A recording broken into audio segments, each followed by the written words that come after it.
बाबू की हाल चाल छै हो। बहुत सुंदर छै यो, अबियो अबियो। हो सुनलियो हन जे कहाँ दिन जर्सी गाय तै खरीदलो हन। हाँ हाँ वह काल्हे तो अनलो हन। कट्टा रखने छ कनी देखो ना। हैया राखल ये एठाम बांधल छै देखियो ना।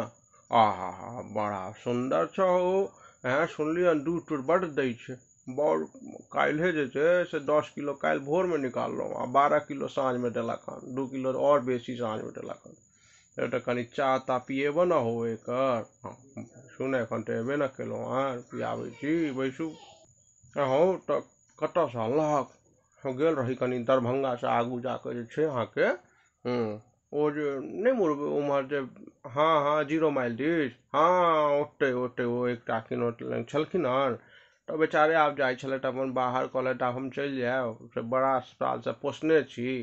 कोनो नीक लोक भेटता तऽ देबनि तऽ हम गेलहुँ तऽ बेचारे हमरा लेकिन ठीक ठाक रेट में दऽ देलथि। ता तो ढूंढ उठौना हमरा देबऽ पड़तऽ भाई। हमरा जे छै से देखैत हम तो कनी बीमार आदमी छी तऽ हमरा अहाँके कोनो मना केलहुँ यौ। हमरा काज की है भाई, हमरा 2 पैसा चाही जे देत तकरा देबै।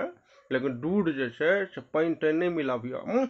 पानि तानि महाराज हमरा पहिलेओ से हम गाय ताय रखने छी महिष, कहियो हमर नाम सुनलहुँ हाँ पानि तानि मिलाबे में। कहियो काल के जहन ज्यादा भऽ जाइ छै साटा तऽ 1 आध किलो मिला दै छियै।